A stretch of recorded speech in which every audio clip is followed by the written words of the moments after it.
Hello, and welcome back to this lovely Saturday morning, a new gift.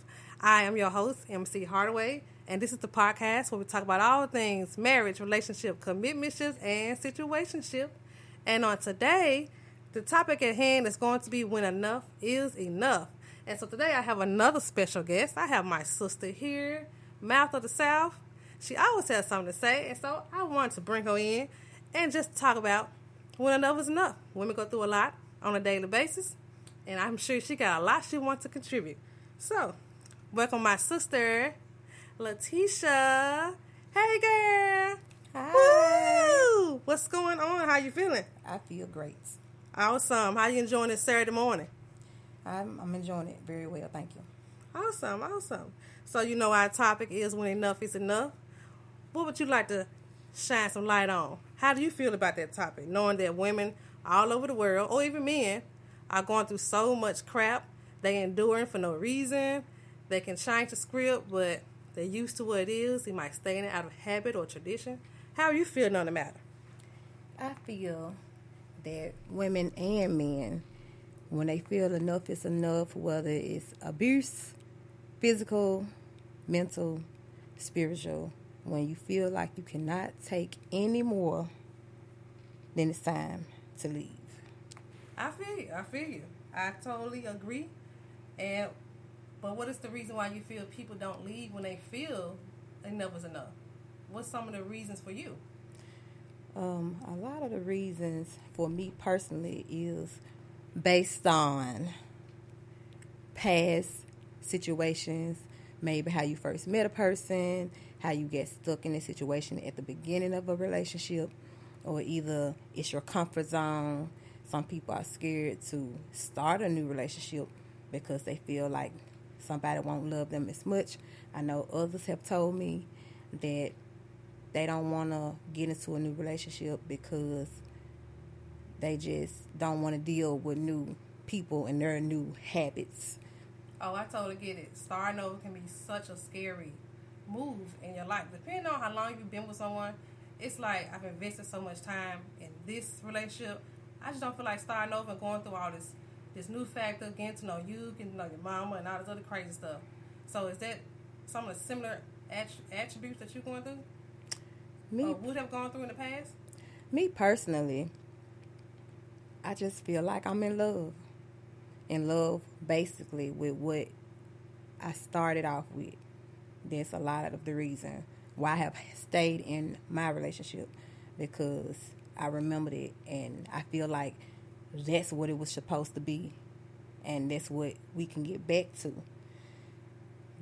So basically sitting in a relationship, knowing enough is enough, but you still holding on to the possibilities of what it could be or what you think it should be, versus leaving it alone and maybe starting fresh.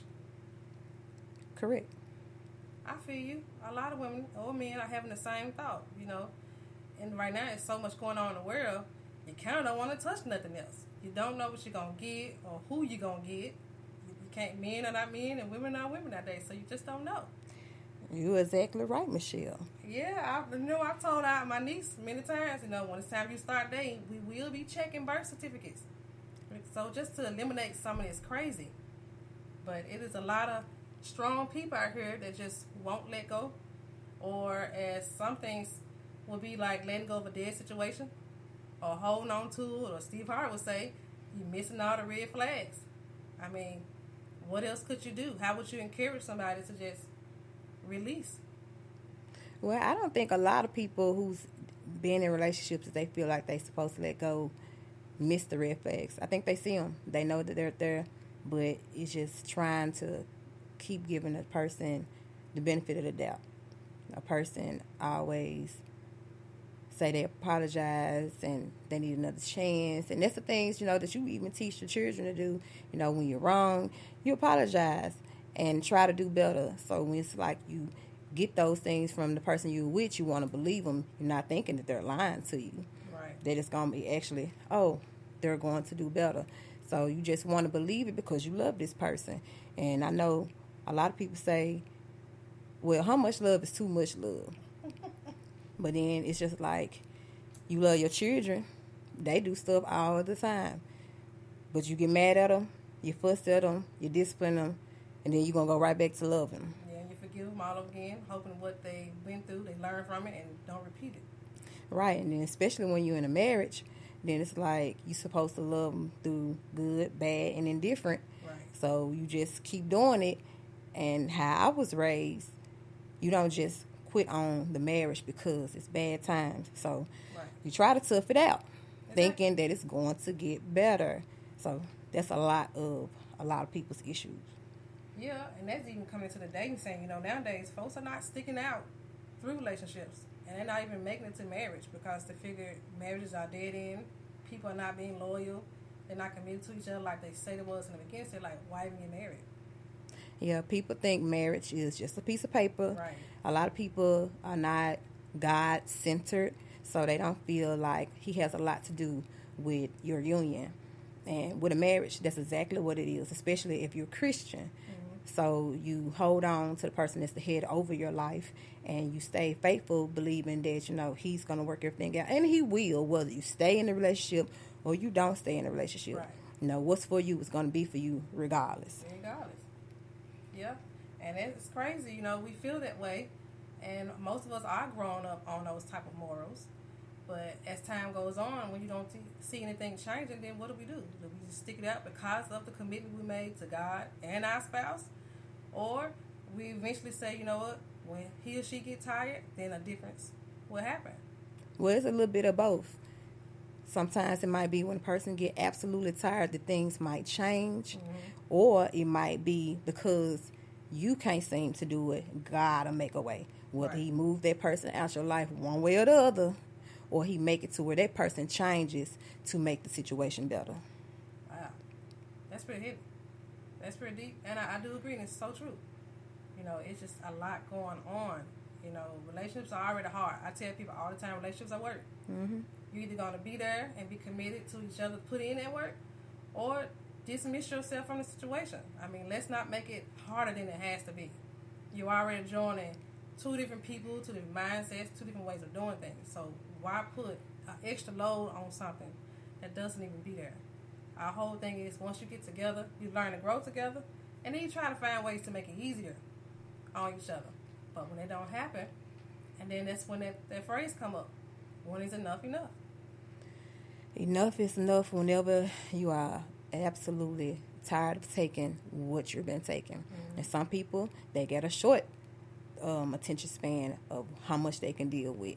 And sometimes I feel like it's a little bit too short, especially in marriages now in these modern days, because it's so easy to get a divorce. Mm-hmm. Hey, you go down there to the court, you file it, they go through the lawyers, and you're done. Right. It doesn't take long these days. No, I don't. But now, the values I've grown up with and that I'm still trying to hold on to, I have been fighting.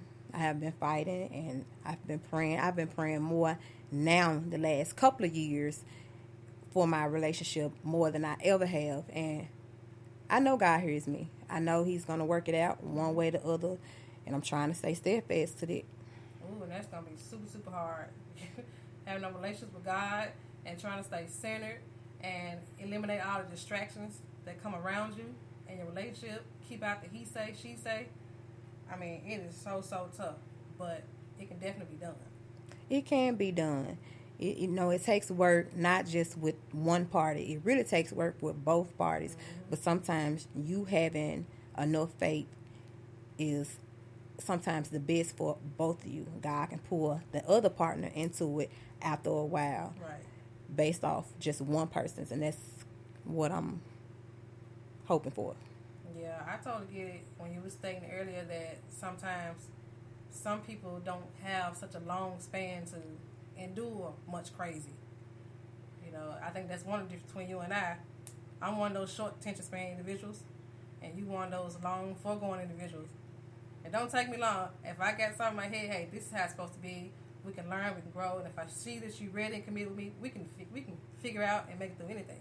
I'm here. But once you show your butt, and you show your butt on a consistent basis, I don't want to have nothing to do with you. I have no problem saying goodbye. Will I be hurt to see you go? Heck yeah. My heart gonna be hurt. But I have to then choose myself. I got to love me if don't nobody else love me. I got to stand up for myself and keep going because life ain't finna stop because I'm hurt. True. So, I'm one of those that don't mind kicking to the curb. Especially when I feel that our agreement that we made between us and God has been broken or not even in consideration properly. To me, if you do that, then you don't love me like you say you love me. You don't love what we are trying to build or stand with each other. That's just me. But I've been around many people that have stuck it out for 12 and 13, 10 years, or just stay in a situation for the children. As soon as the children get grown and say, you know what, we done. I've been around all that. I'm not going to say I don't get it. I totally understand different aspects of how this goes, but it's definitely different for each individual. Right. Every relationship is different. I used to base what I thought a marriage was off of other people's marriages, thinking what worked for them is what it was supposed to be because I enjoyed watching their marriage from the outside, not knowing exactly what it was from the inside. Yeah. So now that I'm older, I know that every relationship is different, and what works for me might not work for somebody else, and what works for somebody else might not work for me. And that's how everybody needs to base the relationship off of what works for you and the person that you're with, because you can't judge me on what I feel I like or what I can tolerate, because it's me and you're not me. Exactly. To each his own. Definitely do not compare situations or relationship because you just don't know. Some folks may show easy on the outside, and they might have went through the hardest 4-5 years prior that you just don't want to go through. Mm-hmm. So, I totally agree. And that's to anybody out there listening. Do not compare relationships. You can admire from afar and say, you know what, that can be a goal of how we want to carry our relationship later. But we're not going to say, hey, I want to do what they did to get here, because then you're setting yourself up for failure. So, I totally agree. Anything else you want to add in the moral of the story? Any good positive message you want to add before we close this out?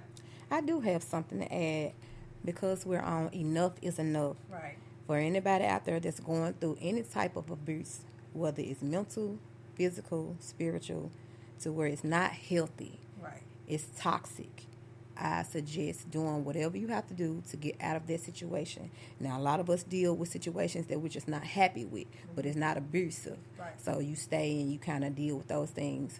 But for the ones who dealing with something way worse, and you don't have a peace of mind, and you feel like you're going downhill, please do what you need to do to take care of yourself, because mental health is very real. Very real. And that be the thing before staying strong and crumbling. Exactly. I totally agree. I appreciate you, little sis, for coming on here and speaking to the people and having a conversation with me. This is very much needed, and I enjoyed the conversation. Oh, well, thank you. I enjoy having this conversation, too. Some of the people need to hear some of this good wisdom. They do. We got that wisdom. I appreciate sharing it, because you never know who needs to hear it. Thank you. All right. So, again, people, until we talk again, this is MC Hardaway, your host, and this is Relationship Arena, being ready for commitment, where we talk about all things marriage, relationship, commitmentship, and situationship. And I hope you enjoyed what you heard. Share it with someone that can benefit from it. Take heed to what we're saying. Do not compare relationships. And take care of your mental health, because it is real. And on to the next show. Hope you enjoy yourself. Enjoy your week. Love on yourself. Love on the ones you're with. And so the next one, I am out. Holla!